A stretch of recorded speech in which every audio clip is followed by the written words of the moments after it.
ओम नमः श्री परमहंसास्वादितचरणकमलचिन्मकरन्दाय भक्तजनमानसनिवासाय श्रीरामचन्द्राय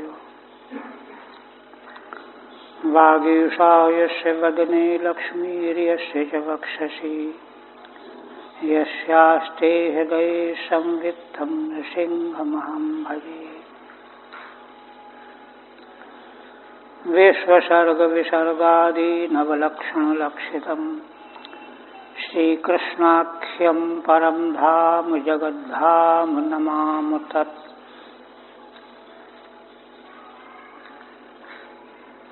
श्रीमद्भागवत के सप्तम स्कंध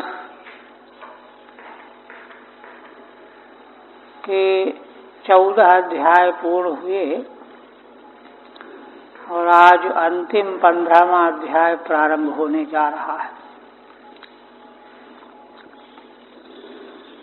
15 अध्याय वाले इस स्कंद में पूर्व के 5 अध्यायों में आसुरी संपत्ति का उत्कर्ष, मध्य के 5 अध्यायों में दैवी शक्ति की संपन्नता का उत्कर्ष, एक दिव्य आख्यान के द्वारा देवर्षि नारद जी ने महाराज युधिष्ठिर के राजसूय यज्ञ में व्यक्त किया, और फिर अंतिम 5 अध्याय में महाराज के प्रश्न करने पर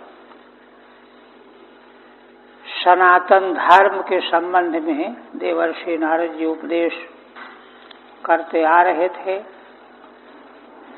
चारों वर्णों के लक्षण, उनके धर्म, उनकी वृत्ति, फिर ब्रह्मचर्य आश्रम के धर्म, वानप्रस्थ आश्रम के धर्म और संन्यास आश्रम के धर्मों का वर्णन किया। संन्यास आश्रम में भी साधन संन्यास और साध्य परमहंस अवस्था का भी वर्णन किया। 14वें अध्याय में महाराज के यह पूछने पर कि मेरे जैसा मूढ़ बुद्धि जो घर द्वार में ही मोहित है, आसक्त है, उसको किस प्रकार से आचरण करने पर यह पदवी प्राप्त हो सकती है, यह प्रश्न किया। इस प्रश्न के उत्तर में देवर्षि नारद जी ने सद्गृहस्थ के धर्मों का अंतरंग रूप में, आंतरिक रूप में गृहस्थ मनुष्य की आंतरिक स्थिति कैसी होनी चाहिए और बाह्य जगत के प्रपंच में उसको कैसी दृष्टि रखनी चाहिए, यह निरूपण किया। फिर दिव्य काल, जिसका आश्रय लेने से पुण्य कर्मों में उत्कर्ष प्राप्त होता है, दिव्य उत्कृष्ट देश का वर्णन किया और सर्वोत्कृष्ट पात्र का स्वरूप व्यक्त किया। यह सब वर्णन करने के बाद अब अंतिम अध्याय 15 अध्याय आ रहा। और देखिए, इस अध्याय में कोई प्रश्न नहीं किया गया, किंतु देवर्षि नारद परम कारुणिक हैं।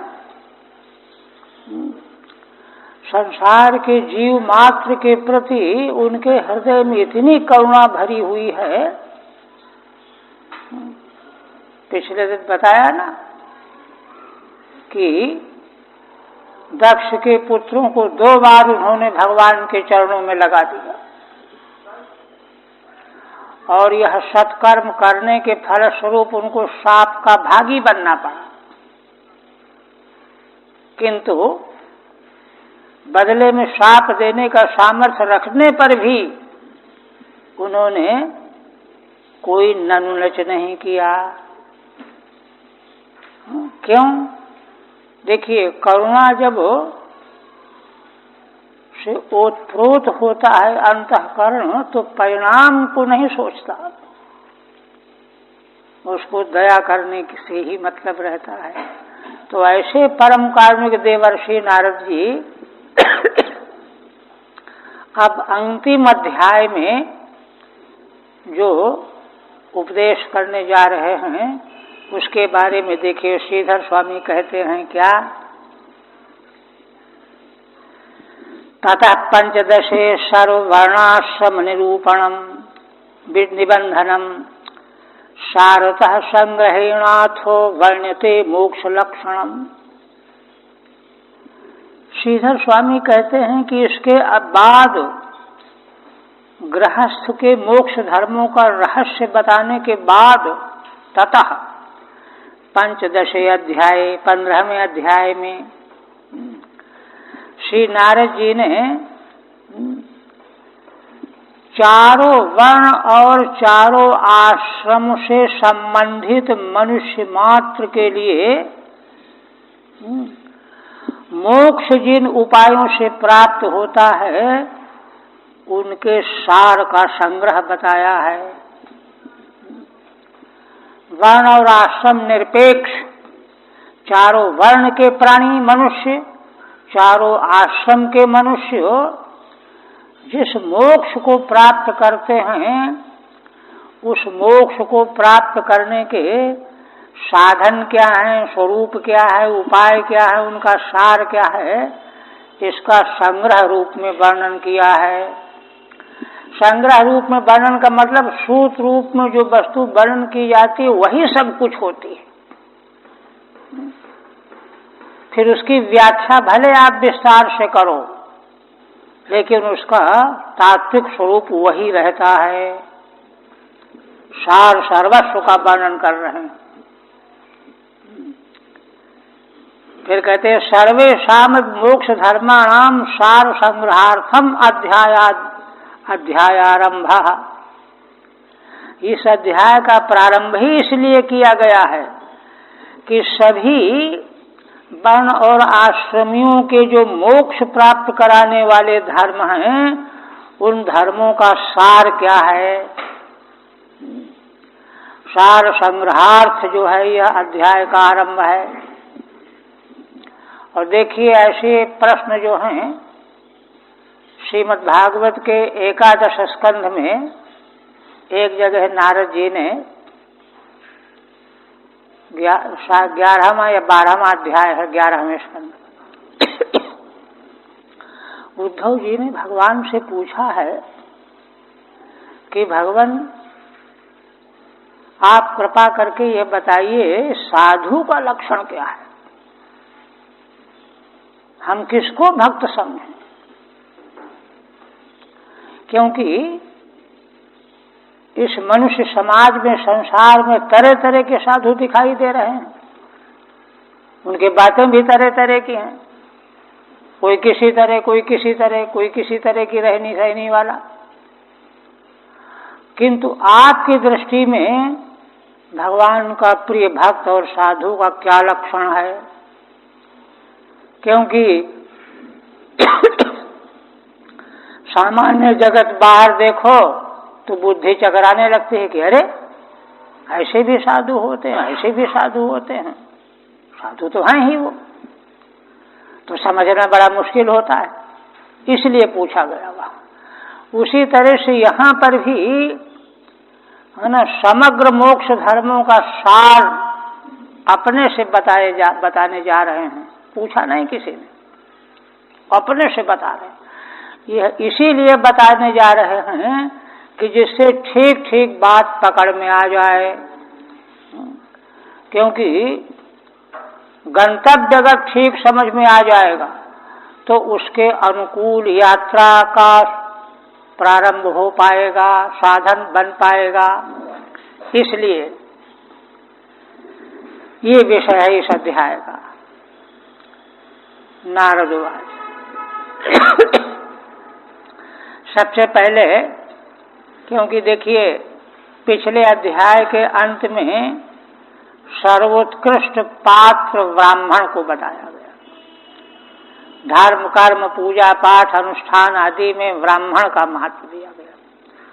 और यहाँ तक कह दिया गया कि स्वयं भगवान तीनों लोकों के अधीश्वर ये भगवान भी ब्राह्मणों को अपना इष्ट देव मानते हैं, दैवतम महत्।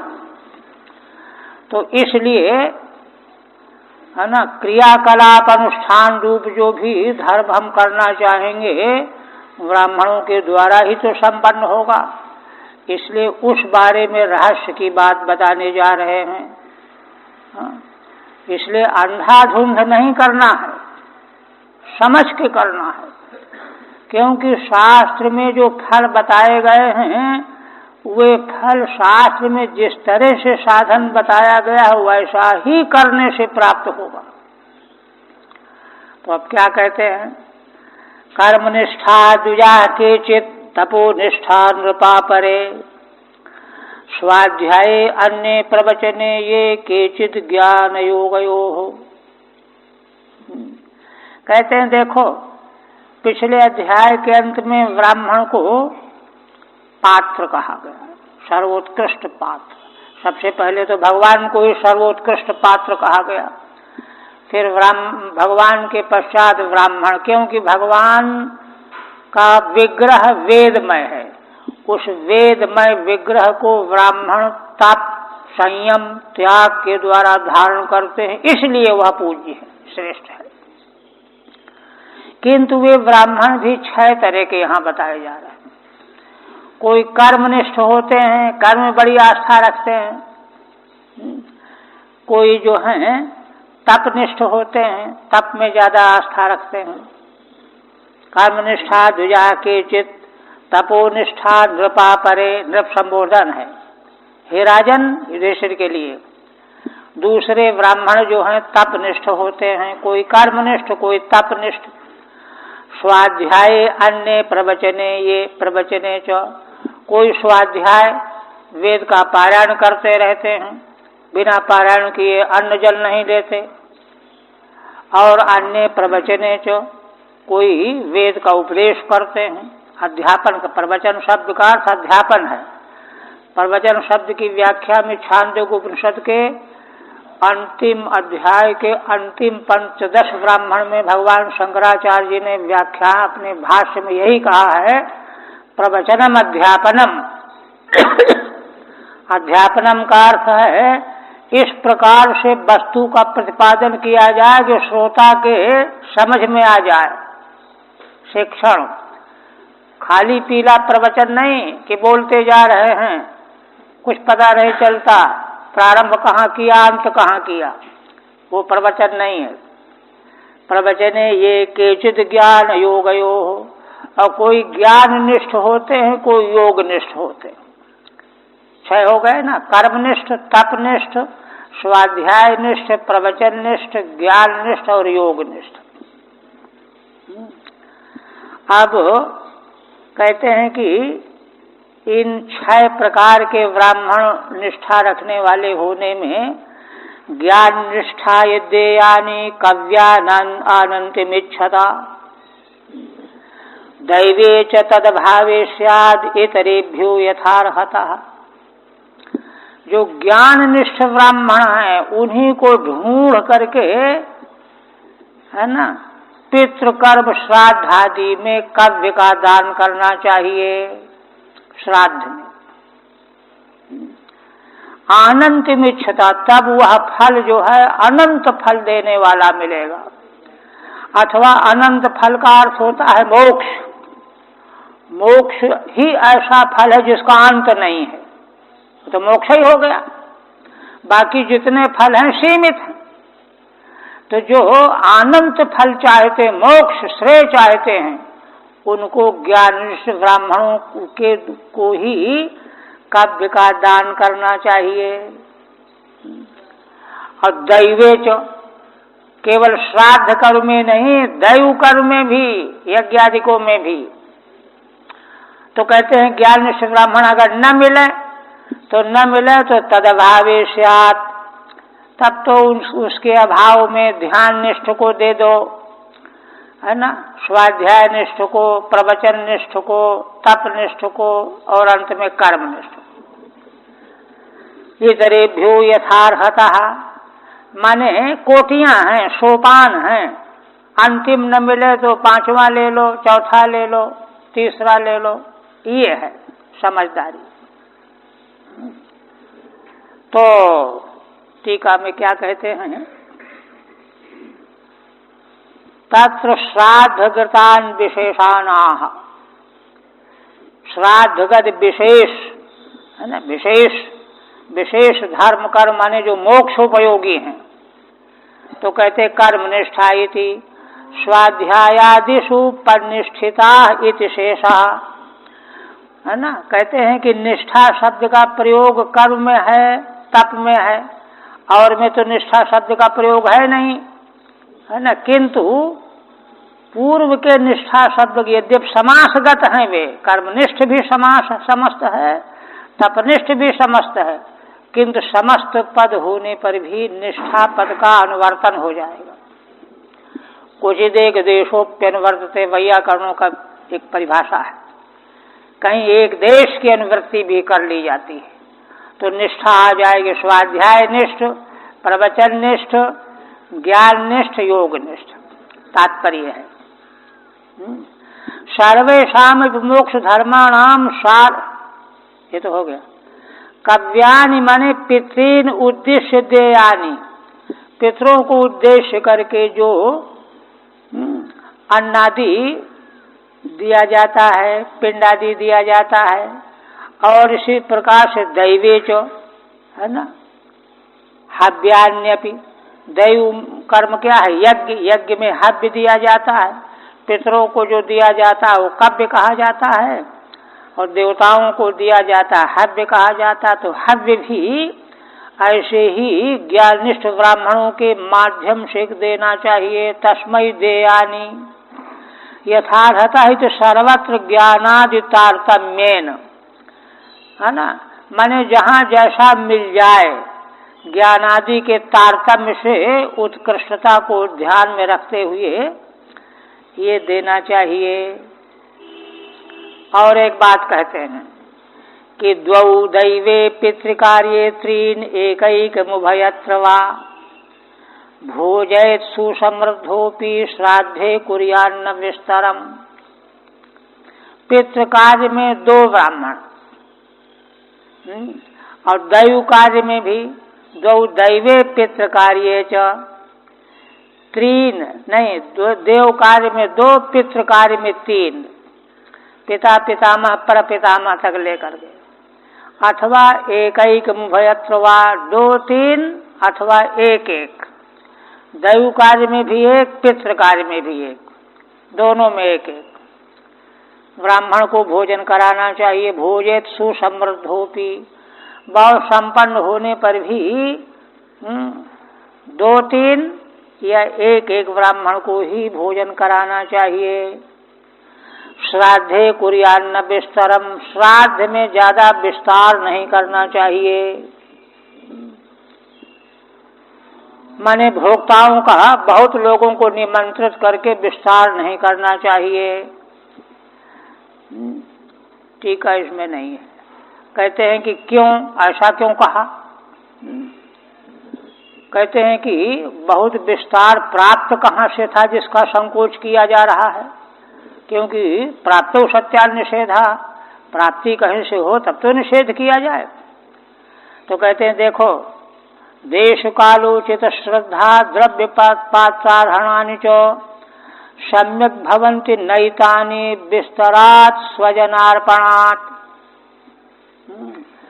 कहते हैं कि भाई देखो, अगर श्राद्ध में विस्तार करते हैं आप, तो देश काल के लिए उचित श्रद्धा कैसी चाहिए, हाँ, द्रव्य कैसा चाहिए, ईमानदारी सच्ची कमाई का धन चाहिए, है ना, और पात्र जैसे ब्राह्मण खोज करके लाना है वह योग्य।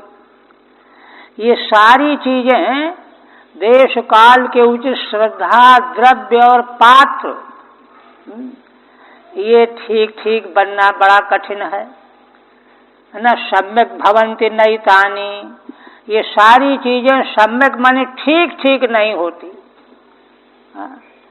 और तुमने विस्तार कर दिया, वहां द्रव्य जो खर्च किया गया है वो सच्चाई का है ही नहीं, कैसे फल मिलेगा? गड़बड़ हो जाएगा। श्रद्धा जैसी चाहिए श्रद्धा नहीं है, अथवा पात्र जैसा चाहिए पात्र ही नहीं मिल पाया। नैतानि विस्तरात् स्वजनार्पणात्, क्योंकि विस्तार कैसे हो जाएगा? विस्तार हो जाता है भाई ये हमारे अपने हैं, इनको तो बुलाना ही पड़ेगा। जब उनको बुलाएंगे तो उनके चाचा भतीजों को भी बुलाना पड़ेगा। इस तरह से विस्तार होता चला जाएगा। और विस्तार होने में फिर गड़बड़ी हो जाती है। टीका, ननु विस्तर कुतः प्राप्तो ये निषिध्यते तत्राह, कहते विस्तार प्राप्त कहाँ से हुआ जिसका निषेध किया जा रहा है? उस पर कहते हैं स्वजनानाम अर्पणात्, अपने संबंधियों को अर्पण करने से। जैसे जामाता चेद नियम निमंत्रते, अगर जामाता को निमंत्रित किया जाता है कन्या के पति को, तो तत्पित्रादय कथम वर्ज्या, तो भाई उनके पिता को भी बुला लो, चाचा को भी बुला लो, उनको कैसे छोड़ोगे? ठीक नहीं लगेगा, अच्छा नहीं लगेगा। इत्येवं प्राप्ताद विस्तरादित्यर्थः, इस तरह से वह विस्तार प्राप्त हो जाता है। फिर कहते हैं एक एक बात जो है बड़े तत्व की बताई गई है। देशे काले च संप्राप्ते मुन्यन्नम हरिदैवतम श्रद्धया विधिवत पात्रे न्यस्तम काम धुगक्षयम। श्री नारद जी कहते हैं कि राजन, है ना, जहाँ पर आप रह रहे हैं देश और जैसा समय हो काल, इस समय मुनियों का अन्न जैसा प्राप्त हो रहा हो उसको पहले भगवान को अर्पण करो। हरि दैवतम, श्री भगवान को पहले उसका भोग लगाना चाहिए। फिर उसी से श्रद्धया विधिवत पात्रे न्यस्तम काम दुगक्षयम, श्रद्धा पूर्वक विधि विधान के अनुसार सत्पात्र में वह अन्न अर्पण करना चाहिए। तो ऐसा जो कृत्य है, कर्म है, सद्धर्म है, वह सभी कामनाओं को पूरा करने वाला होता है और अक्षय होता है। अगर कामना को लेकर के किया गया तो सारी कामनाएं पूरी हो जाएंगी, और निष्काम अगर किया गया तो अक्षय फल होगा। अक्षयम मुन्यन्नम आरण्यम ब्रीहियादि, मुनि अन्न कौन होता है? जंगल में उत्पन्न होने वाला ब्रीहि, निवार आदि। हरिदैवतम माने हरे निवेदितम, सत पहले भगवान को अर्पण किया गया हो। देवर्षि पितृभूतेभ्यः आत्मने स्वजनाय च अन्नम संविभजन पश्येत सर्वं तत्पुरुषात्मकम। अब तीसरी बात देखिए, देवर्षि नारद जी कहते हैं कि राजन, देवता, ऋषि, पितृ, भूत माने प्राणी मात्र, और अपने लिए माने अपने उपयोग में, और अपने स्वजनों के लिए जो जो हम उपभोग की वस्तु अन्नादि का उपयोग करते हैं, उस अन्न का संविभाग करते समय कैसी दृष्टि चाहिए? अन्नम संविभजन पश्येत सर्वम तत्पुरुषात्मकम, कि यह सारा का सारा अन्न जो है पुरुष भगवान के लिए है। यह हम देवता को दे रहे हैं तो ऋषि को, पितरों को, प्राणियों को, अपने को और अपने स्वजनों के उपयोग में इसका विभाजन कर रहे हैं। तो यह सब जो है अन्न तत्पुरुषात्मक है, भगवान के द्वारा प्राप्त हुआ है, भगवान के लिए अर्पित है, ऐसी दृष्टि रखनी चाहिए। पुरुषात्मकम ईश्वर स्वरूपम, ईश्वर स्वरूप है। एक बात और कहते हैं, न दद्यादामिषम श्राद्धे न चाद्याद धर्म तत्ववित् मुन्यन्यै स्यात् परा प्रीतिर यथा न पशु हिंसया। कहते हैं कि श्राद्ध में आमिष का दान नहीं करना चाहिए, मांस का, और स्वयं मांस का भक्षण भी नहीं करना चाहिए। धर्म तत्व को जानने वाला मनुष्य ना तो श्राद्ध में मांस का उपयोग करे और न स्वयं उसका भक्षण करे। क्यों? कारण क्या है? मुन्यन्यै स्यात् परा प्रीति ही, मुनियों का अन्न जो व्रीहि आदि है, इसी का जो है श्राद्ध में पिंडदान करने पर पितरों को बड़ी प्रसन्नता होती है। परा प्रीति यथा न पशु हिंसया, क्योंकि मांस तो पशु की हिंसा से प्राप्त होता है, पशु हिंसा के द्वारा उनको प्रीति नहीं होती। टीका नहीं। अब एक मोहर लगाते हैं, कहते हैं नैतादृशः परो धर्मो नृणाम सद्धर्मिच्छताम न्यासो दंडस्य भूतेषु मनोवाक् कायजस्य यः। ये बात जो है हृदयस्थ करने लायक सारभूत है। श्री देवर्षि नारद जी कहते हैं कि राजन, नृणाम माने मनुष्यों के लिए इससे बढ़ करके दूसरा श्रेष्ठ धर्म नहीं है। कौन मनुष्यों के लिए? जो मनुष्य सद्धर्मिच्छताम, जो चाहते हैं कि हम सद्धर्म करते रहें, हमसे कोई गड़बड़ न हो, पाप न हो, भूल चूक न हो, धोखा न हो, ऐसे मनुष्यों के लिए परम धर्म इससे बढ़कर के दूसरा कोई नहीं है। क्या? न्यासो दंडस्य भूतेषु, संसार के किसी भी प्राणी के प्रति दंड देने की भावना न हो। भूतेषु दंडस्य न्यासः, भाई हमने तो संकल्प ले लिया, अब हम कुछ कर सकते। महाराज पृथु के यज्ञ में जब इंद्र ने दोबारा भी हरण किया अश्वमेध का,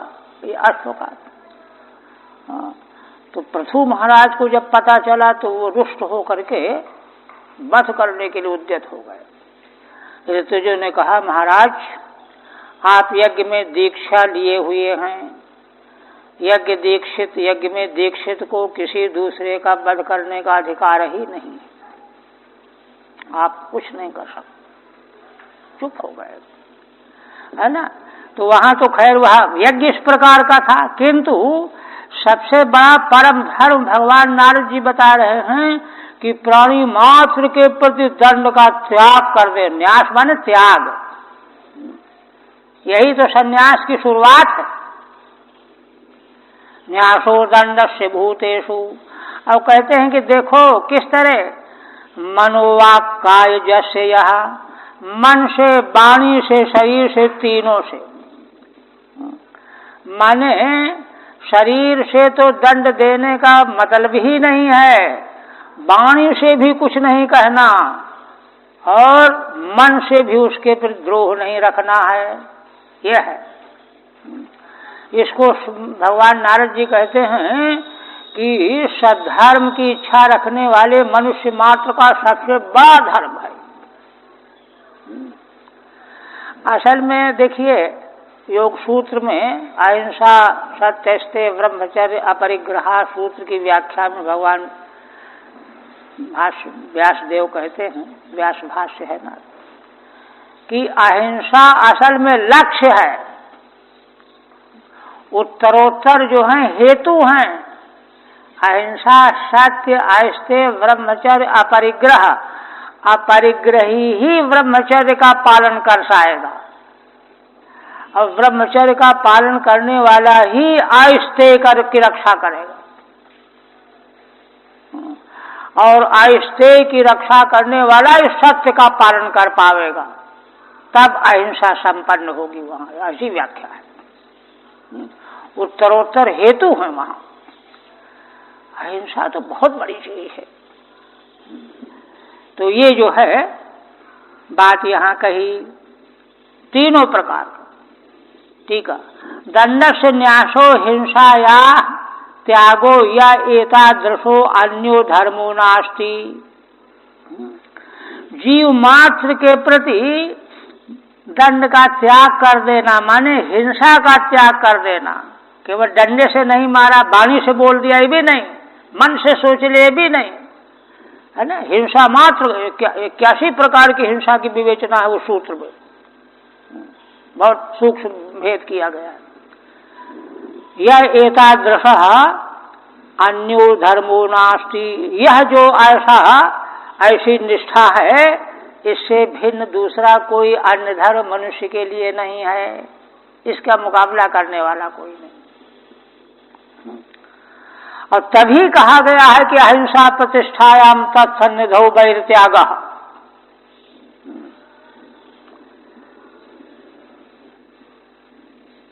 फिर कहते हैं कौन सा हुआ, 8वां हो गया। अच्छा हाँ, अच्छा ठीक है, आप चलेगी। हाँ, अतएव उत्तमाधिकारिणो बाह्यानि कर्माणि त्यजन्ति इत्याह। देखिए ये बिल्कुल ऐसा समझना चाहिए कि हमारे लिए क्या कहते हैं, एके कर्मयान यज्ञान ज्ञानिनो यज्ञ वित्तमाः आत्म संयम ने अनीहा जुहवती ज्ञान दीपिते। बहुत सुंदर बात है और बहुत गंभीर है। कहते हैं कि देखो, यह जो जीव मात्र के प्रति अहिंसा की भावना की प्रतिष्ठा प्राप्त कर लेना है, यह मनुष्य मात्र का सबसे बड़ा धर्म है। इसीलिए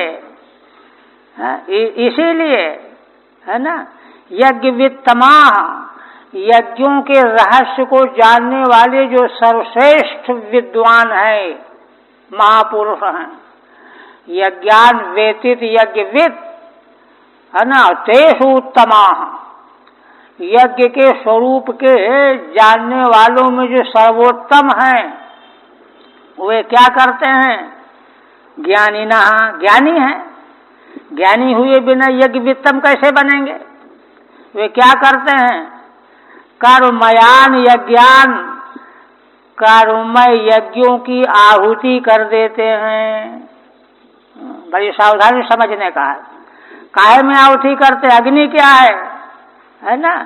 कहते आत्म संयम ने अनीहा ज्ञान दीपिते, ज्ञान दीपिते आत्म संयमिने अनीहा जुहवती।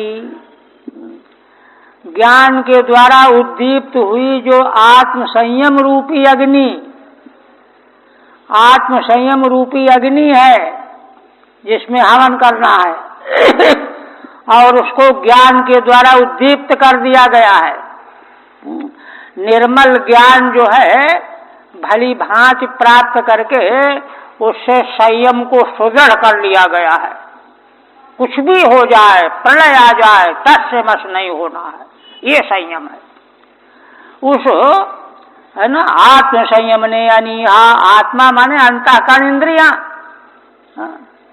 आशय के संयमन में वही संयमन ही ज्ञान के द्वारा उद्दीप्त हुई अग्नि है, उसमें हवन कर देते हैं। किसका हवन कर देते हैं, कर्ममय यज्ञों का, कर्मयान यज्ञान। देखिए टीका में बताएंगे, असल में कर्ममय यज्ञ में लगे रहने से क्या होता है, संयम भंग होता रहता है। ये लाओ, उसको बुलाओ, और यही सब करने में किसी ने कुछ गड़बड़ी कर दी, गुस्सा आ गया, बात बिगड़ गई, हिंसा हो गई कि नहीं हो गई। माने बाल के बराबर भी अगर बात भाव बिगड़ गया तो हिंसा तैयार है। इसलिए सारे कर्म यज्ञों को वह ज्ञान के द्वारा उद्दीप्त हुई आत्म संयमन रूप अग्नि में हवन कर देते हैं। असल में देखो, इस प्रकार से यज्ञविद हो जाने पर यह बात बनती है, और यज्ञविद बनने के लिए इनका तो आरंभ इसीलिए कराया गया है, यज्ञविद्ता मत तो आ जाए। जैसे तब संन्यास में और क्या होता है, संन्यास में फिर सब छूट जाता है। जैसे वानप्रस्थि में बताया ना कि बाह्य अग्नियों को अपने भीतर समाहित कर लिया अनशन करने के पहले, और फिर लय कर लिया। तो ये है मोक्ष धर्म का है। गृहस्थ होते हुए भी इस प्रकार से अगर जो है ज्ञान दृष्टि प्राप्त कर ले तो मुक्त ही है। ये कितनी बड़ी बात है। आप टीका देखिए, अतएव उत्तमाधिकारिणो बाह्यानि कर्माणि त्यजन्ति इत्याह। इसीलिए उत्तम अधिकारी जो होते हैं वे है ना बाह्य कर्मों का त्याग कर देते हैं, क्योंकि बाह्य कर्मों को लिए रहने पर हिंसा माने अहिंसा में गड़बड़ी हो जाती है, इसलिए उनको छोड़ के चुप बैठ जाते हैं।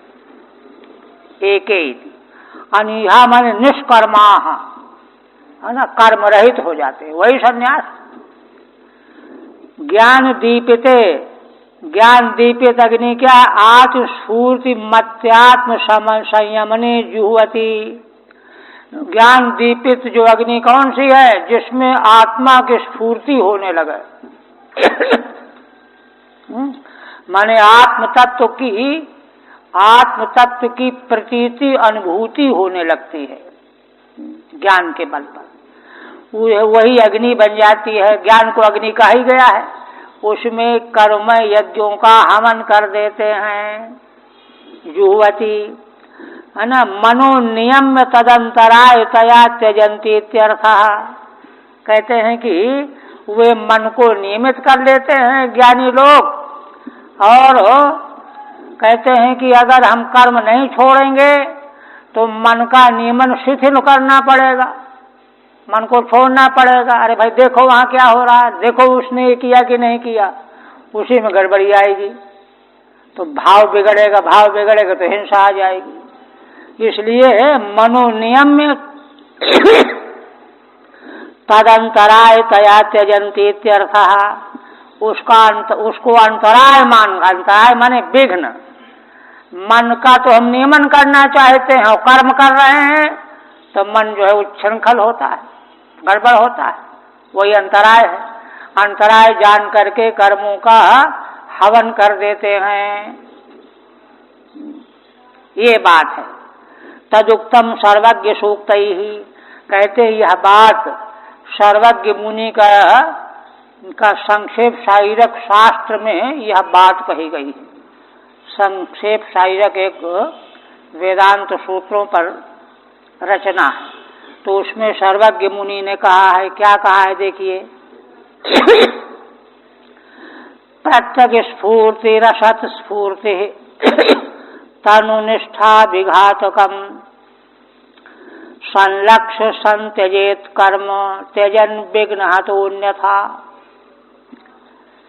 सर्वज्ञ मुनि कहते हैं कि देखो, प्रत्यक माने आत्मा, प्रत्यंचेत प्रत्यक हमारा अंतरात्मा, उसकी स्फूर्ति हो जाने पर एक, और असत स्फूर्ति माने असत रूप संसार, देह इंद्रियां सब असत हैं, इनकी स्फूर्ति। तनुनिष्ठा विघातकम, असत की स्फूर्ति रूप जो तनु माने देह शरीर, उसके पर जो निष्ठा बनी हुई है कि मैं देह हूं, देह मेरा है, इस निष्ठा का विघात करने वाली स्फूर्ति कौन है? आत्मस्फूर्ति, प्रत्येक स्फूर्ति। प्रत्येक स्फूर्ति आत्मबोध होगा तो मैं देह हूं, ये स्फूर्ति नष्ट हो जाएगी, विघात हो जाएगा इसका। संलक्ष्य संत्यजेत कर्म, ऐसा लक्षित करके कर्मों का त्याग कर देना चाहिए। क्यों कर्मों का त्याग नहीं करेंगे तो असत के प्रति आत्मभाव बने रह जाएगा। इसीलिए तो समुच्चयवाद का खंडन है शंकराचार्य भगवान के भाष्यों में। दोनों नहीं हो सकते, समुच्चय का खंडन है। संलक्ष्य संतजेत कर्मो त्यजन विघ्न तो अन्यथा। तो कहते हैं कि अच्छा, किसी ने मीमांसक तो बड़े विरोधी है ना, तो कहते हैं कि अच्छा फिर तो तुम जो है ये बता रहे हो तो पहले से छोड़ बैठो। अंत में जब छोड़ना ही है तो पहले से छोड़ दो। ये क्या मतलब हुआ कि पहले पकड़ो फिर छोड़ो। प्रक्षालनाधि पंकज दूरा 10 परसरम्बरम। कीचड़ में पैर डालो फिर धो। इससे अच्छा यही है कि छुओ मत कीचड़ की ओर जाओ ही नहीं। तो कर्म अगर त्यागने ही हैं तो पहले से त्यागे रखो। ये आक्षेप किया मीमांसकों ने। कहते नहीं, ये नहीं हो सकता। ये तो भागवत में भी नवयोगेश्वर संवाद में बहुत विस्तार से विवेचन किया गया। क्या कहते हैं? त्यजन विघ्न तो अन्यथा। कहते अन्यथा माने आज स्फूर्ति के बिना अगर कर्म का त्याग कर दोगे तुम तो विघ्न आ जाएगा, नाश हो जाएगा, सत्यानाश हो जाएगा, कुछ नहीं मिलेगा। इसलिए आत्मस्फूर्ति के पश्चात कर्म को साथ छुड़ाता है। असल में कर्म छोड़ना इतना आसान नहीं है। कर्म छोड़ने के लिए शास्त्र जब बार बार दबाव डालता है तब व्यक्ति छोड़ता है। कुमार भट्ट का जीवन व्रत है कि उन्होंने बौद्धों को परास्त करने के लिए बौद्ध गुरुओं के यहाँ जाकर के शिक्षा ली। पराशास्त्रों को खंडन करना था ना। जब पढ़ लिया साल 2 साल में तो उन्होंने गुरु ने कहा कि अब प्रचार करो। तो कहा कि महाराज क्षमा कीजिए, मैं प्रचार करने के लिए नहीं पढ़ा मैंने, मैं तो खंडन करने के लिए पढ़ने आया हूँ। कह दिया। अंत में भी झूठ बोले और चले आए। तो उनको धर्मशास्त्र, मीमांसक थे ना, धर्मशास्त्र के प्रति इतनी आस्था थी, इतनी आस्था। शास्त्र कहता है गुरु से झूठ बोलने का प्रायश्चित क्या है? धान की भूसी में बैठ करके चिता बना करके जल करके सही छोड़ दो। बैठ गए वो, धान की भूसी की चिता बनाई गई, वो तो धीरे धीरे जलती, सुलग सुलग के मरना है। भगवान शंकराचार्य उस समय प्रकट हो चुके थे। उनको जब पता चला तो बड़े कारुणिक थे, आए और तमाम प्रतिपादन किया कि नहीं नहीं, आपने अधर्म नहीं किया है, पुण्य किया है। वेद विरुद्ध सिद्धांत का खंडन करने के लिए आपने जो यह किया है इसमें कोई पाप नहीं है। जो शंकराचार्य जी की प्रतिभा के सामने कौन, तो वो सुन करके प्रतिपादन को तो मान गए, किंतु उन्होंने कहा कि भाई देखो, अब तुम अगर पहले आ गए होते यह योजना करने के पहले तो मैं मान भी जाता। अब तुम बैठ चुका हूं, भूसी की चिता बन करके बैठ चुका हूं, तो अब मैं इसको नहीं छोड़ूंगा। जल गए। ये निष्ठा होती है। शास्त्र की आस्था के बिना कर्म कोई छोड़ नहीं सकता, त्याग नहीं सकता। वो तो जो कर्म को मनमाने ढंग से करने में आस्था ही नहीं है तो उनका करना न करना तो दोनों बराबर ही होता है। नहीं तो इतना आसान नहीं है। एक 80 वर्ष के सन्यासी थे हमारे यहाँ गंगा के तट पर। संध्योपासन का इतना उनको अभ्यास बना था कि शिकासु त्याग, लेकिन वो 5 मिनट बिना जल वाली इधर उधर किए, आचमन किए बिना चैन नहीं पड़ता था उनको। ये आग्रह होता है। तो इसलिए कहते हैं कि आत्मबोध के बिना अगर कोई उनका त्याग कर देता है कर्मों का तो वह विघ्नों के द्वारा आहत हो जाएगा, घायल कर दिया जाएगा, कोई लक्ष्य नहीं मिलेगा उसको। तो देखिए, माने कर्ममय यज्ञों का त्याग करना चाहिए। क्यों? क्योंकि उसको बनाए रखने पर हिंसा की पूरी संभावना है। इसलिए अहिंसा कितनी मूल्यवान वस्तु है, पीछे से जो वर्णन किया जा रहा है उसका ये सार है। फिर कहते है ना, टीका हो गई ना इसकी। आप कहते हैं द्रव्यज्ञैर्यक्ष्माणं दृष्ट्वा भूतानि बिभ्यति एष मा करुणो हन्यात् अतज्ञो ह्यसूत्रध्रुवम्। देवर्षि नारद जी कहते हैं कि राजन देखो, कितनी सूक्ष्म बात बता रहे हैं। अब सर्वज्ञ ऋषि और नारद जैसे तत्ववेत्ता नहीं बताएंगे तो हम लोग क्या जानेंगे, कैसे जानेंगे। कहते हैं द्रव्यज्ञैर्यक्ष्माणं, द्रव्य माने संसार के पदार्थ, जैसे चावल है, तिल है, जौ है, घृत है, ये द्रव्यमय यज्ञ हैं। इनके द्वारा जब कोई यज्ञ करने लगता है ना, तो संसार के दूसरे प्राणी घबरा जाते हैं, डर जाते हैं। क्यों डर जाते हैं?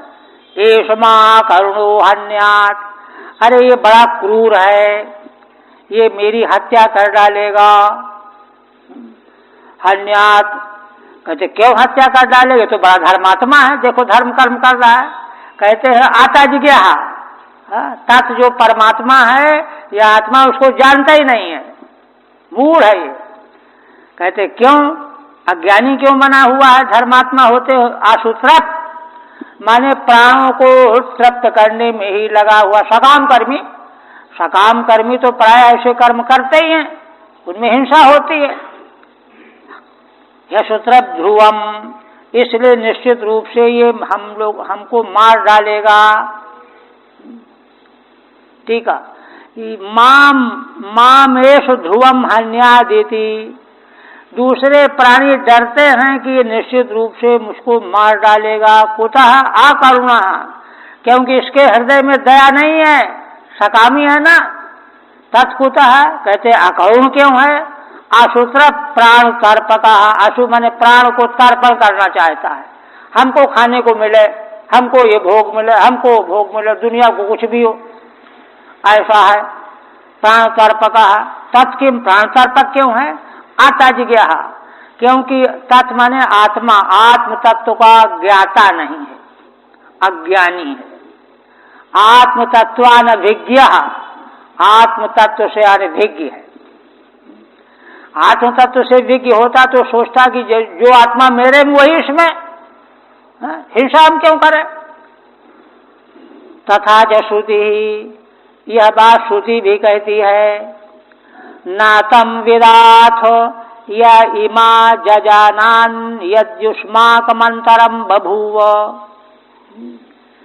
नातम विदाथ, यह जो सकाम कर्म कांडी है, वैदिक कर्म में लगा हुआ है, यह उस तत्व को नहीं जानता। ये इमा जजानान यद्युष्माकमंतरम बभूव, क्योंकि यह जो है वही तत्व है जो तुम लोगों के भीतर भी जो आत्मा है वही तो यह भी है, किंतु इस बात को नहीं जानता वह। क्यों नहीं जानता, पढ़ा लिखा तो है, वेद पढ़ा है, कर्मकांड कर रहा है। कहते निहारेण प्रावृता जल्प्या चासूत्रप, निहार माने क्या कहते हैं उसको, कोहरा, कोहरा से अंधेरा हो जाता है ना, तो उसी प्रकार से ये सकाम कर्म की जल्पना के द्वारा काम से आवृत हो गए हैं, उनको कुछ दिखता ही नहीं है, वो कामना ही निहार बन गई है ना। अब क्यों आशुत्रप, आशुत्रप केवल प्राणों को तृप्त करना जानते हैं, आत्मा को कहाँ जानते हैं। उक्त शासश्चरंती, ये केवल सकाम फलों को प्राप्त करने के लिए ही उसी दिशा में भागे चले जा रहे हैं। इनको कोई चिंता परवाह नहीं है कि ऐसा करने से दूसरे प्राणियों को दुख होता है। यह आप फिर कहते हैं, इसलिए आप प्रस्तुत प्रकरण जो लाए थे उसका उत्पादन कर रहे हैं। तस्माद् दैवोपपन्नेनो मुन्यन्नेनापि धर्मवित् संतुष्टो आहारः कुर्यात् नित्य नैमित्तिकी क्रिया। बहुत उच्च कोटि का विज्ञान यहाँ प्रस्तुत किया गया है। कहते इसलिए है ना, दैव माने प्रारब्ध भाग्य दिष्ट, दिष्ट भाग्य प्रारब्ध के द्वारा जो कुछ मिला हुआ है अपने पास, अपने मुन्यन्य नापि, चाहे कुछ नहीं मिला तो मुनियों का अन्न जौ वगैरह निवार वगैरह ले आओ जंगल से, उससे भी धर्म तत्व का ज्ञाता कर्म संपन्न कर ले।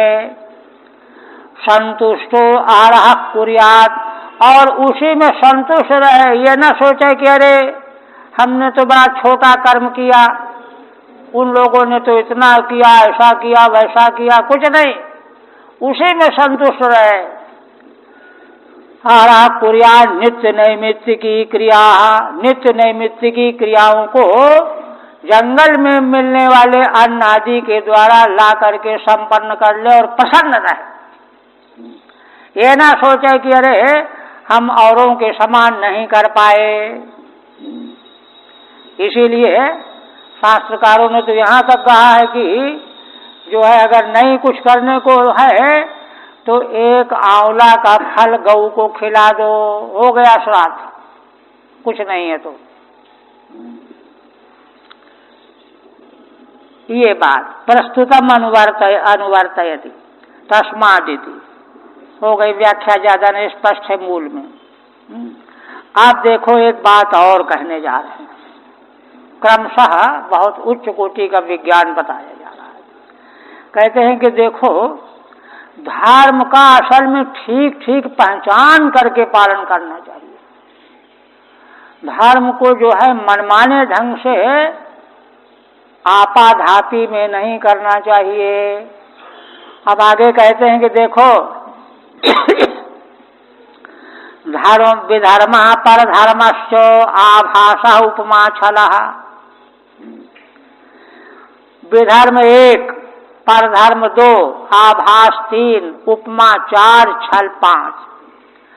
अधर्म शाखा पंचेमा, एक धर्म का वृक्ष एक अधर्म का वृक्ष है। तो ये 5 जो यहाँ बताई जा रही हैं अधर्म के वृक्ष की शाखाएं हैं, ये फैली हुई हैं, है ना। विधर्म 1, परधर्म 2, आभास 3, उपमा 4, छल 5। अधर्म शाखा पंचेमा, ये 5 अधर्म की शाखा है।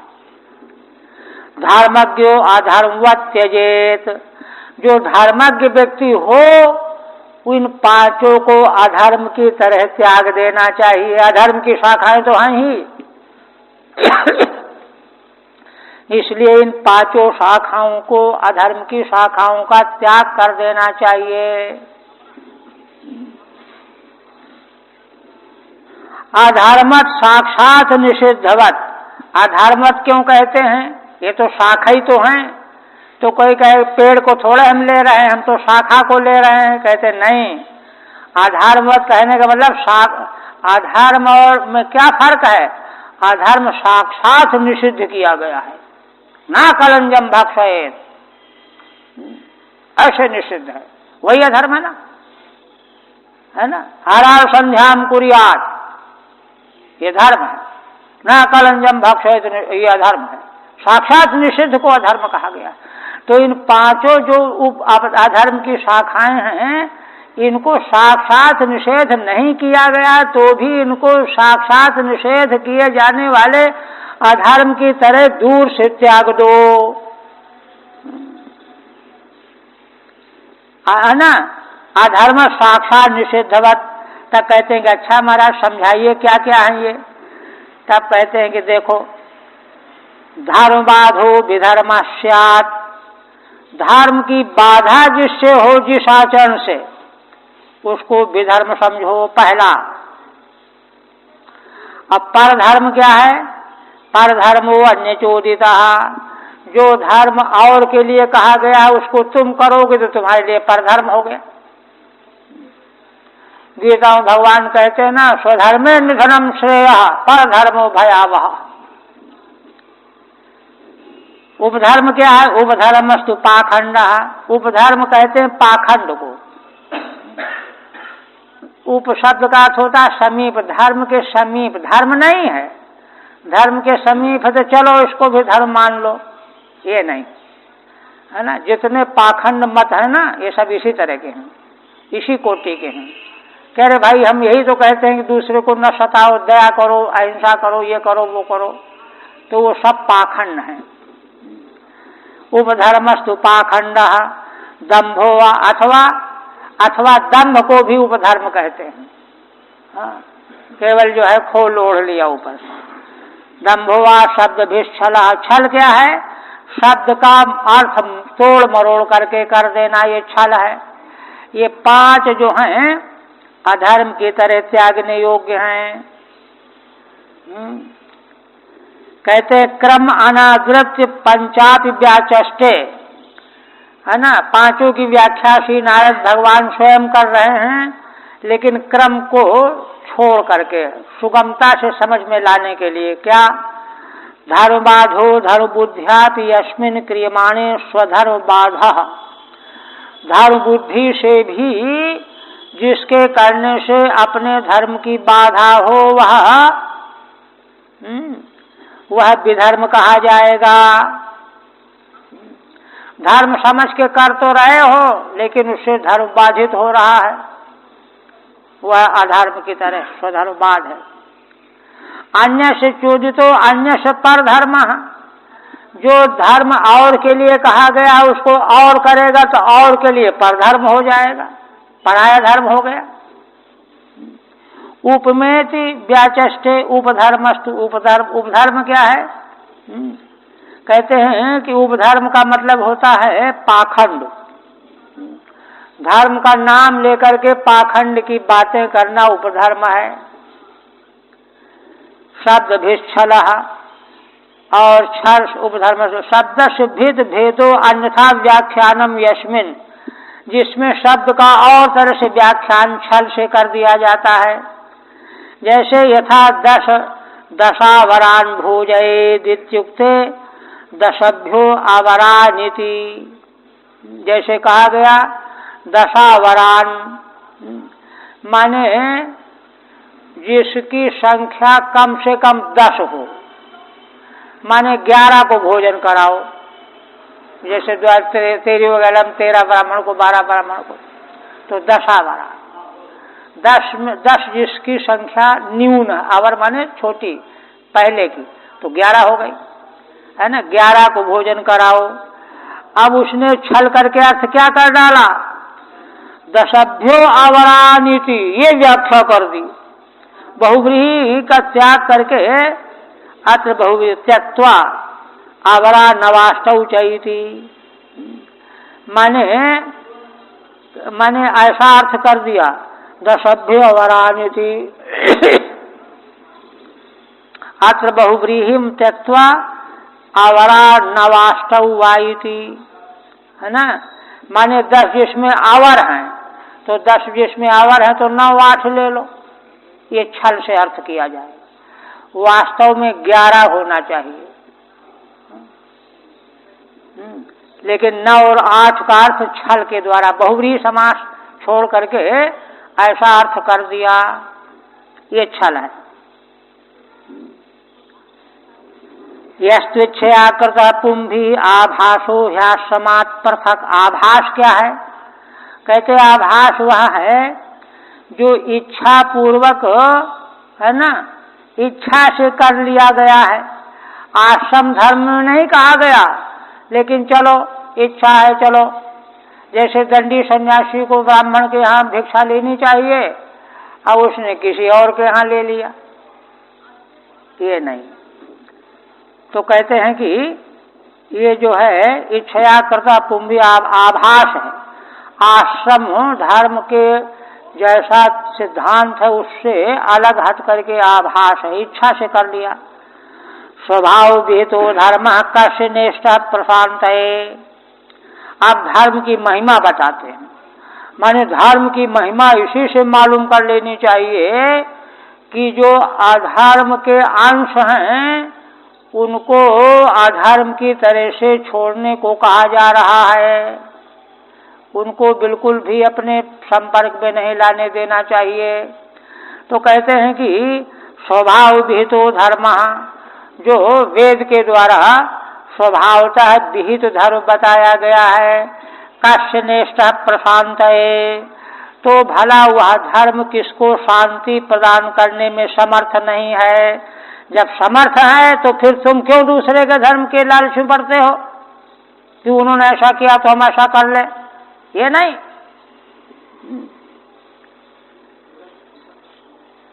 हाँ, तेरा की टीका तो चलेगी ना? छूट गई? अच्छा अच्छा अच्छा, शब्द भृद पाठ, हाँ शब्द भी छलह कहा है ना, कहीं शब्द भृद ये पाठ भी है। धर्म शब्द मात्रम विभर्ति तथा, ठीक है ना? धर्म शब्द मात्र को धारण करता है। यथा गाम दद्यात, जैसे गऊ का दान करना चाहिए, तो मालूम पड़ गया कि धर्म क्या है? गोदान करना है ना। तो क्या किया इसको सुन करके? मरिष्यंती गोदानम, ऐसी गऊ का दान कर रहा है कि एक दो दिन में मरी जाएगी। ये शब्द भर देते, केवल शब्द को पकड़ा कि जैसा शब्द ने कहा गऊ का दान कर, तो गौ दान तो कर दिया हमने। ये है शब्द भ्रत, ये भी छल ही है, मूर्खता है। कठोपनिषद में तो आख्यान ही है कि उद्दालक महर्षि के पुत्र जो है, उसने नचिकेता ने यही तो कहा कि आप जो है ये रद्दी गौएं दान दे रहे हैं ब्राह्मणों को, मुझे किसको देंगे? प्रसंग वहां का बहुत उच्च कोटि का है। तो कहते हैं मर्ष्यंत्या गौरदानम। आप कहते हैं 14वें की टीका, स्वधर्मानुष्ठानानंतरम धर्म भूयस्त्वार्थम अपि परधर्मो नानुष्ठेय। कहते हैं अपने धर्म के अनुष्ठान कर लेने के अनंतर हम धर्म को और बढ़ा लेंगे, है ना। जैसे व्यक्ति पैसा ज्यादा कमाने के लिए और धंधा खोल लेता है, तो ऐसा कर लेंगे। तो कहते हैं कि इसके लिए भी पर धर्म का अनुष्ठान नहीं करना चाहिए। क्यों? अनुपयोगात, कोई उसका उपयोग ही नहीं है, दोष और है, उपयोग तो है ही नहीं, दोष भी है। स्वभाव विहिता, क्यों? स्वभाव से विहित जो जिसके लिए जो धर्म है वह भला किसको शांति देने वाला नहीं होगा? तब बस हो गया, शांति के लिए धर्म किया जा रहा है। अब और कहते हैं धर्म के बारे में रहस्य कितना बता रहे हैं। धर्म का उपदेश है ना, सनातन धर्म का। तो चूंकि सभी वर्ण धर्मों के रहस्य का यहाँ उद्घाटन करना है, इसलिए धर्म के बारे में बड़ी बातें कही जा रही हैं। कहते हैं कि देखो, कोई लोग ऐसे होते हैं कि धर्म के नाम पर चंदा वसूल करने लगते हैं, धन इकट्ठा करते हैं, मंदिर बनवाना है, ये करना है, वो करना है। तो धर्मार्थ में पिनेहे, तो धर्म के लिए भी है ना, देह यात्रा के लिए तो निषेध है ही, धर्म का नाम लेकर के भी और देह यात्रा के लिए भी अगर धन अपने पास नहीं है तो मांगना नहीं चाहिए, इच्छा ही नहीं करनी चाहिए। माने मांगना तो गड़बड़ है ही, नहीं है कि भाई ये दुकान डाल दे तो धन मिल जाएगा, ये कर ले तो इससे ये हो जाएगा, उसे धर्म कर लेंगे, ये भी न करो। धन न होने पर धन के लिए यात्रा चला, जीवन यात्रा के लिए या धर्म के लिए भी धन वृद्धि की इच्छा नहीं करनी चाहिए।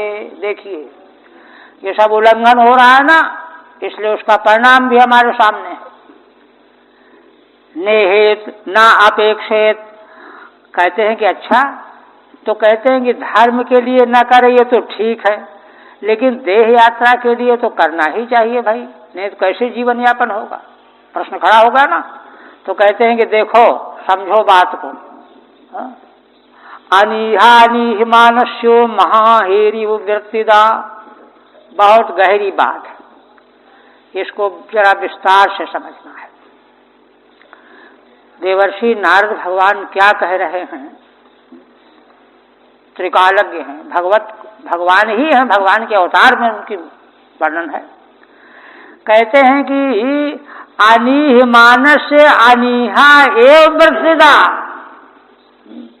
जो जीवन यापन के लिए भी चेष्टा नहीं करने वाला है तो उसकी चेष्टा न करना ही उसकी वृत्ति की पूर्ति करने वाली हो जाएगी।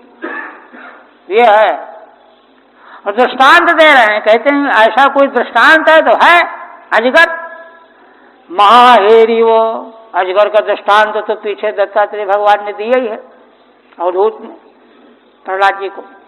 हाँ, तो वह जो दृष्टांत वहां दिया गया है उसके तात्विक स्वरूप को अवधूत भगवान दत्तात्रेय जी ने ग्रहण किया है। ऐसा थोड़ा कि देखा देखी जो है बालकों की तरह से जो है लट्टू हो जाए, ऐसा नहीं। उसका तत्व विज्ञान क्या है, तत्व विज्ञान देखिए ये है, वह क्या है कि असल में इस संसार में छांदोग्य उपनिषद के में जो है एक मधु विद्या प्रकरण में एक बहुत उच्च कोटि का दर्शन आया है। वहां कहा है कि यह आदित्य जो है सभी देवताओं का मधु है, और जिन देवताओं का मधु आदित्य है वे देवता हमारी इंद्रियों के गोलकों में बैठे हुए हैं। सूर्य है, वायु है, सब देवता तो हैं, उनके ये मधु है। देवताओं के दो भेद, तात्विक देवता और इंद्रियों में रहने वाले देवता, उनका मधु है। तो कहते हैं कि मधु क्यों है, असल में इन समग्र विश्व ब्रह्मांड के जीवों ने अपने पूर्व जन्मों में जैसे जैसे कर्म किए हैं, धर्म या अधर्म, धर्माधर्म मिश्रित, तीन तरह के कर्म, धर्म अधर्म और मिश्रित, उन कर्मों के फल स्वरूप भगवान आदित्य सूर्य भगवान उनको पोषण देने के लिए, जीवन देने के लिए, आहार देने के लिए मधु के छत्ते के रूप में प्रकट हुए हैं। भगवान ने प्रकट किया है, ये मुफ्त में नहीं मिले हैं। जीवों ने जैसे कर्म किए उन कर्मों के फल स्वरूप जो है उनको प्राण देने के लिए, जीवन देने के लिए, भोग देने के लिए, कर्मों का फल भोग कराने के लिए ये प्रकट हुए हैं। संकेत मात्र, दर्शन वहां बहुत विस्तृत है। यहां पर क्या बात है, यहां देखिए संसार में कोई भी वस्तु मुफ्त में किसी को नहीं मिल सकती। संसार में किसी भी प्राणी मात्र को जो कुछ मिलता है जीवन में, वह उसके पूर्व किए गए कर्मों के फलस्वरूप ही प्राप्त होता है। ये अकाट्य सिद्धांत, वैदिक सिद्धांत है। तो इसलिए जैसे कई जगहों पर कहा गया ना कि जैसे पीछे प्रसंग में आया कि जैसे दुख जैसे हम नहीं चाहते, कोई भी जीव दुख नहीं चाहता, न दुख मिले इसके लिए चेष्टा करता है, लेकिन न चाहने न चेष्टा करने पर भी छप्पर फाड़ करके दुख आ जाता है, भोगना पड़ता है। ठीक इसी तरह है, सुख भी न चाहने पर, न यत्न करने पर, चेष्टा करने पर भी वह भी छप्पर फाड़ करके आ जाएगा। भगवान के संसार विश्व लीला प्रपंच में भेद नहीं है, भेदभाव नहीं है कि दुख तो टूट पड़ेगा और सुख नहीं टूट पड़ेगा, वो तो आएगा ही। ये है सिद्धांत। इस सिद्धांत को स्वीकार करके निश्चेष्ट होकर के बैठ जाओ, वो तो आएगा, अपने आप आएगा। और देखिए वहां दत्तात्रेय भगवान ने कहा ना कि एक वैराग्य और परितोष, ये दोनों चीजें हैं। असल में परितोष अगर दिया जाता है तो परितोष व्यक्ति करने का अभ्यास, वैराग्य नहीं है। हाय हाय करने लगेगा, 24 घंटे भोजन न मिला तो व्याकुल हो जाएगा, मूर्छित हो जाएगा, कुछ भी हो जाएगा, ये गड़बड़ी है। तो यहाँ तत्व ज्ञान जो धर्म का रहस्य बताया जा रहा है, उसका आंतरिक रहस्य यह है कि अनीहा ही निश्चेष रह करके जो धर्म पर निष्ठा बनाए रखना है, वही उसकी वृत्ति देने वाली बन जाती है। उड़िया बाबा जी के महाराज के तो जीवन वृत्त में ऐसे बहुत सारे घटनाक्रम वर्णन किए गए हैं। तो देखिए वही कहते हैं महाहेरी, महा ही वही अजगर। अजगर कहाँ जाता है, लेकिन मिल जाता है उसको खाने को प्रारब्ध के अनुसार। उसी तरह से वृत्तिदा, अतः धर्म के लिए तो धन मांगना, उसके लिए महाभारतकार कहते हैं धर्मार्थम याच वित्तेहा बरम तत्र निरीहता। धर्म करने के लिए जो वित्त धन की इच्छा जो पैदा की जाती है, तो कहते हैं कि इससे श्रेष्ठ जो है अनीह बन जाओ। अनीह बन के बैठ जाना, जो धर्म तुम करना चाहो उससे बढ़ करके है। वो धर्म तो छोटा सा होगा, उससे बढ़ करके है ना।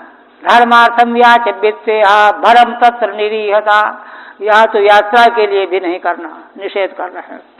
कितनी बड़ी बात है ना। टीका रह गई, किंच अधनो धर्मार्थम धनम नेहेत। श्रीधर स्वामी कहते हैं अधन माने धन रहित, निर्धन आदमी है ना, धर्म के लिए भी धन की इच्छा न करे। नापेक्षेत धनार्थम न व्याप्रियते माने धन बढ़ाने के लिए व्यापृत न हो, संलग्न न हो। दैवोपन्ने नैव स्वधर्म सिद्धे है। जो कुछ अकस्मात उत्पन्न हो मिल जाए उसी से धर्म संपन्न कर लो। तो कहते धन तो संपन्न कर लेंगे, जो मिल जाएगा वैसे ही, फूल एक मिला चाहे दो मिले कर लेंगे, लेकिन जीवन यात्रा भूख कैसे मिटेगी, है ना। कपड़ा भोजन तो चाहिए। कहते यात्रार्थम पिन्ने है, तो यात्रा के लिए भी नहीं। नेहेत इत्येतत् प्रपंचेति, इसी को विस्तार से कहते हैं कि उसकी अनीहा ही वृत्ति प्रदान करने वाली हो जाती है। देखिए सुदामा जी का आख्यान बहुत प्रांजल आख्यान है, दशम स्कंध में आया है, सभी लोग जानते हैं कि भगवान के पास अपनी पत्नी के आग्रह करने पर वह भी वहां जाने की बात उनकी कही गई है कि दर्शन हो जाएगा भगवान का। बहुत दिन हो गए दर्शन नहीं हुआ, तो दर्शन तो करना चाहिए। चले गए और जा करके वहां उन्होंने कोई बात कही नहीं, कुछ नहीं कहा। भगवान तो सर्वज्ञ है, बिना कहे जानते हैं। अच्छा उनको यही लगा कि कुछ नहीं दिया भगवान ने, तो लौट आए। लौट करके जब आए तो रास्ते में कहते हैं कि देखो भगवान कितने कारुणिक हैं, सर्वज्ञ हैं। वो जानते हैं कि ये निर्धन व्यक्ति है, अगर इसको धन दे देंगे तो ये मोहित हो जाएगा, रागी बन जाएगा, भजन छोड़ बैठेगा, इसलिए नहीं दिया। देखिए भगवान की किसी भी चेष्टा को, प्रारब्ध के किसी भी परिणाम को इस तरह से अनुकूलता में देखना चाहिए, इसलिए नहीं दिया। कितना अच्छा किया, ठीक किया। और जब अपने घर पर आए तब उनको पता चला कि अरे, तब उनके उद्गार और तरह की हुई, उनकी रहनी सहनी और तरह की। इस तरह से तो असल में धर्म के प्रति ऐसी निष्ठा ही सब संपन्न करा देती है, ये सिद्धांत है। अनिहेत सार्धि षड्भी। अच्छा ये साध षड्भी बने 6.5 श्लोकों में ये बात पुष्ट की गई है। एक और करके प्रश्न बदल जाए। कहते हैं संतुष्ट निरीहस्य। अब देखिए यहीं पर बात हृदय में गांठने की है, पकड़ने की है। असल में देखिए इस तरह से धर्म नहीं रहने से ही तो धर्म का ह्रास, और क्या है, धर्म का ह्रास यही है। इस तरह से हमारे भीतर नहीं है निष्ठा, भावना, श्रद्धा, वही धर्म का ह्रास है। और धर्म का कोई जो है आरती में नहीं जाता है, यह धर्म का ह्रास नहीं है कि बाजा नहीं बजाया, कि यहाँ नहीं किया वहाँ नहीं गया, यह धर्म का ह्रास नहीं है। धर्म का ह्रास यह है, क्या कहते हैं, संतुष्ट निरीहस्य। जो संतुष्ट है, अब संतुष्ट कब है ना, खूब पैसा है तो संतुष्ट रहेगा ही, निरीहस्य, संतुष्ट है, निरीह, कोई चेष्टा नहीं कर रहा कि अरे अरे हमारे पास कुछ नहीं है, कल क्या खाएंगे, परसों क्या खाएंगे। एक दृष्टांत है, एक ब्राह्मण के यहाँ कोई थे भले आदमी, उन्होंने अपने सेवक से भेजा एकादशी के दूसरे दिन दान के लिए। तो पंडितानी थी, पंडित जी कहीं गए थे, तो कहा कि भाई आज तो हमारे पास है खाने भर को, हम तो नहीं लेंगे। तो बड़ा घबराया, डरा कि मालिक नाराज हो जाएंगे। तो हाथ जोड़ने लगा कि कुछ तो ले ही लो। तो कहा अच्छा जरा ठहरो, मैं देखूं शाम के लिए है कि नहीं। जाकर के देखा तो शाम के लिए भी था। तो उन्होंने मना कर दिया कि ना, किसी कीमत हम नहीं लेंगे, हमारे पंडित जी की आज्ञा है, हाँ, कि अगर न होता तो एक दिन के लिए ले लेते, और सुबह के लिए है, बहुत आग्रह करने पर शाम के लिए ले लेते, कल के लिए नहीं लेना है।